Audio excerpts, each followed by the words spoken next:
Hello friend, જય દ્વારકાધીશ, રાધે રાધે। આજે આપણે બનાવશું શક્કરિયાનો શીરો।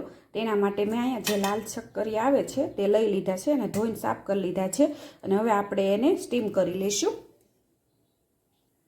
અને અહીંયા મેં ઢોકળિયું મૂકી દીધું અને પાણી પણ ગરમ થઈ ગયું છે। હવે આવી રીતે શક્કરિયા આપણે ગોઠવી દઈશું।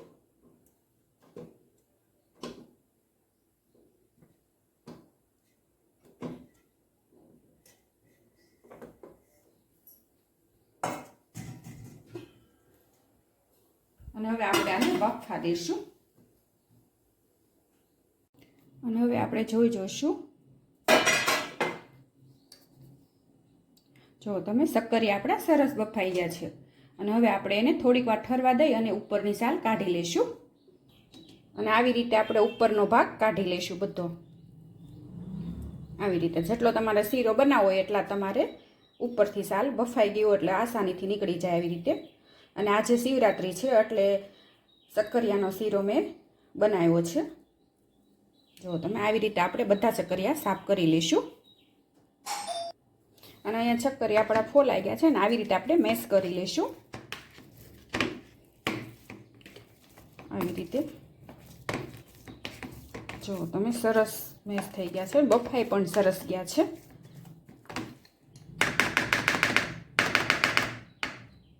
અને હવે આપણે આનો શીરો બનાવશું અને અહીંયા મેં 1 ચમચી ઘી લઉં છું। તમારે જેટલો શીરો બનાવો એ પ્રમાણે તમારે ઘી ઉમેરવાનું। અને અહીંયા મેં 1.5 ચમચી જેટલું ઘી ઉમેર્યું છે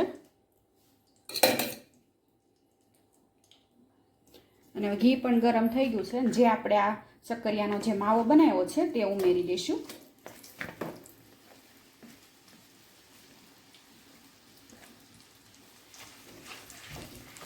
અને ધીમા ગેસે આપણે આને શેકી લઈશું।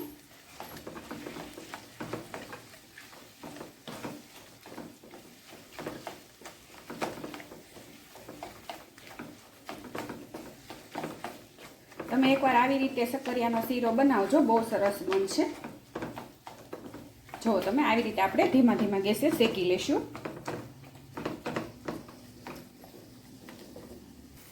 અને આવી રીતે આપણે શેકી લઈશું। જો તમે સરસ શેકાય છે, થોડો કલર પણ બદલાઈ જશે શેકશો એટલે થોડોક આમ પીળાશ ઉપર થઈ જશે અને આવી રીતે પેનથી છૂટું પડવા માટે એટલે સમજી લેવાનું કે આપણા શક્કરિયા શેકાઈ ગયા છે ઘીમાં। જો તમે લસકા જેવું થઈ ગયું છે। આવી રીતે આપણે શેકી લઈશું ધીમા ગેસે અને તમારે ઘી થોડીક નાખવું હોય વધારે તો તમે આમાં પણ ઉમેરી શકો અને આવી રીતે આપણે શેકતા રહીશું।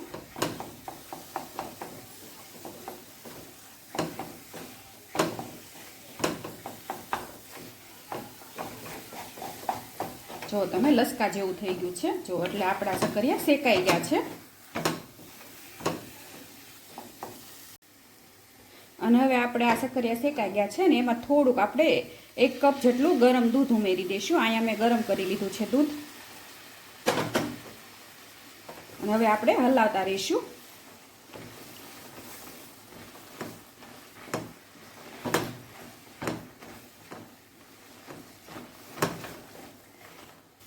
અને અહીંયા આપણે થોડીક ખાંડ ઉમેરશું કારણ કે શક્કરિયા તો ગળા જ આવે પણ થોડુંક ગળપણ દૂધને એવું રેડશું એટલે થોડું ગળપણ જરૂરી છે।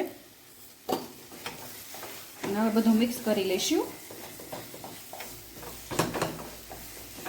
તમે થોડુંક વધારે ગળ્યો શીરો ખાવો હોય તો તમે ખાંડામાં ઉમેરી શકો। જો તમે આપણો શીરો તૈયાર છે આવી રીતે અને હજી થોડીક વાર આપણે આને સડવા દઈશું।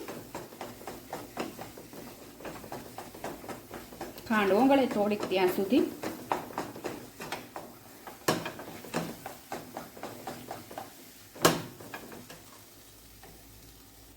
અને અહીંયા એલચી પાવડર લીધો છે તે ઉમેરી દેશું અને અહીંયા મેં કાજુ બદામ ને પિસ્તા લીધા છે તે ઉમેરી દેશું।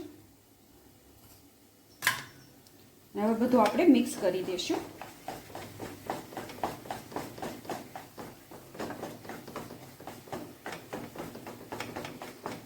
જો તમે સરસ બન્યો છે અને એલચી નાખી એટલે સુગંધે પણ સરસ આવે છે।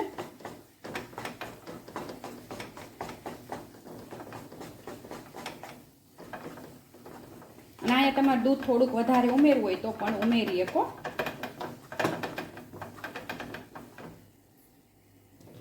અને અહીંયા આપણો શક્કરિયાનો શીરો તૈયાર છે, જુઓ તમે. અને હવે આપણે ઉપરથી થોડાક કાજુ બદામ ઉમેરી દઈશું ફરીથી ગાર્નિશિંગ માટે.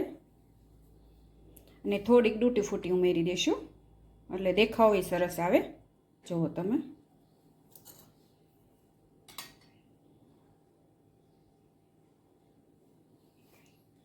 અને અહીંયા મારા શક્કરિયાનો શીરો તૈયાર છે, જુઓ તમે, સરસ બન્યો છે. અને મારી આ રેસીપી તમને ગમી હોય તો લાઈક કરજો, શેર કરજો અને સબસ્ક્રાઈબ કરજો. અને તમે કેવી રીતે બનાવો તે કોમેન્ટ કરી જણાવજો.